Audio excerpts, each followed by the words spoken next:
Hey guys, Kronos here, and welcome to my review of Bug Fables. Bug Fables follows three bugs, Kabu, V, and Leaf, in their quest to find the everlasting sapling. In order to do this, they need to find the three relics around the world and give them to the Ant Queen. And that's about it, to start off with. As with most RPGs, the story begins simplistic but ends up taking you on a grand adventure around the known bug world. Each bug species, for the most part, has their own kingdom, and you have to visit each one during your adventure to find the relics that will lead you to the everlasting sapling. The game keeps moving at a fairly brisk pace, which keeps you engaged in what is happening, but there are a few times when you just want to get on with your adventure and fight some bugs. As many people noticed, this game looks like Paper Mario, and well, it also plays like it. From using skills outside combat for puzzles, to having a shared TP pool, in this case teamwork points, limited inventory space for traveling, and right down to attack and defense timing in combat, the game is very much a clone of Paper Mario / Mario RPG. Now, overall, the platforming isn't bad, but getting the characters in just the right position for a puzzle can be a bit frustrating from time to time. But overall, it works well, and most puzzles won't break your brain. Each character has special moves outside of battle to help you solve the puzzles. Gabu can cut things and push things and dig, V can throw her boomerang to hit various objects and fly to move the party over gaps, and Leaf can freeze things and protect the party from most hazards with his barrier. One of each bug's skills can also hit the enemy outside of battle. When you do this, the bug that hit the enemy will have an extra attack in the first round, so you can try and end it quickly. Alternatively, this stuns the enemies, so you can just walk away and avoid the fight, for whatever reason you really see fit. While in battle, the enemies have various tells that, if read and timed correctly, allow you to take less damage from incoming attacks. However, where the Mario series only had you do minigames for special attacks, this one does them for every attack, but all of them are easier and have fairly clear timings on when you need to press the button.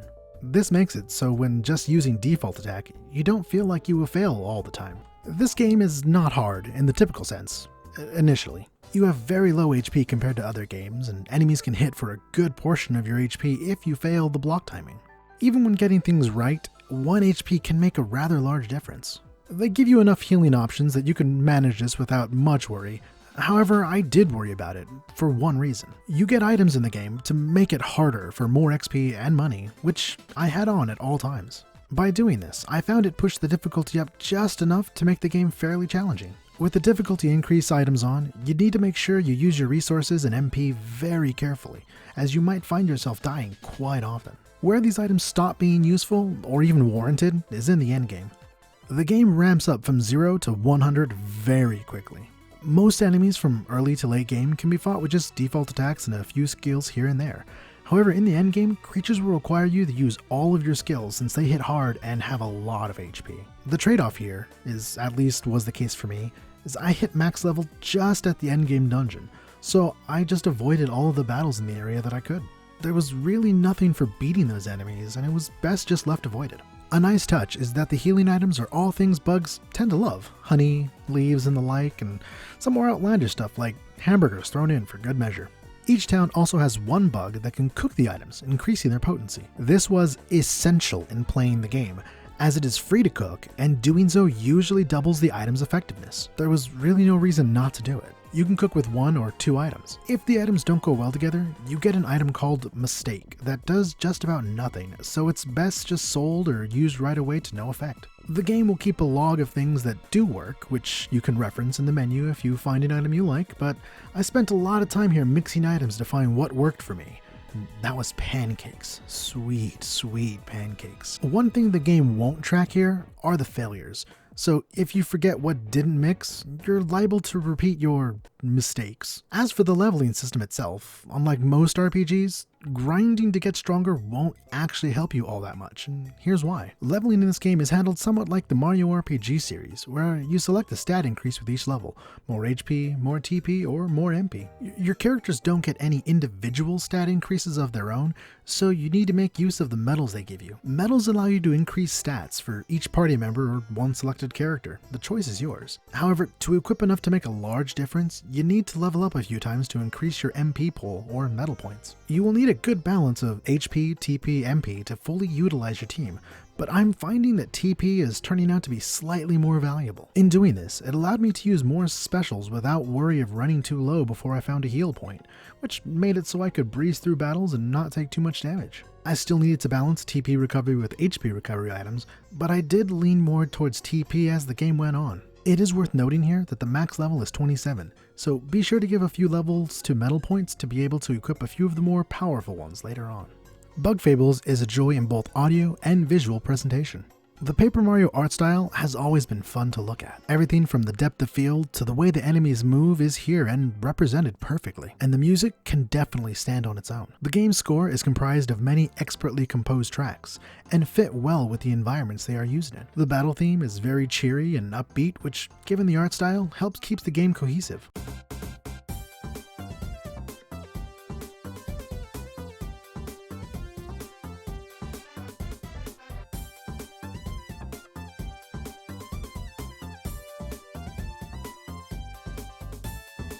The boss themes in particular are all unique and memorable and can be re-experienced whenever thanks to a sound selection NPC, but must be purchased in-game first and only persist while in the same area as the NPC, or you can take on the bosses again in a boss rush mode to hear the music. Of course you'll be fighting them and listening might not be the top priority there.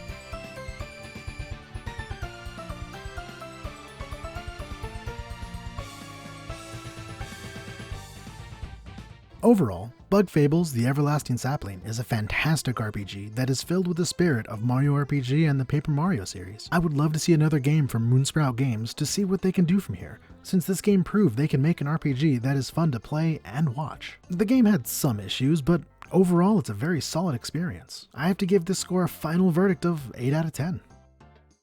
I hope you enjoyed my review of Bug Fables. I think going forward, the format of this channel will be posting my review of the game, which will be the main video, and then post my gameplay as time allows for those who want the full thing. I did intend to have this review out like a week ago, but life and time did not allow me to finish the game when I had planned. As for my next video, I'm not sure what it's going to be. The holidays are just around the corner, so I need to finish prepping for that, so we may end up back on Smash Brothers for a bit until the next game comes out.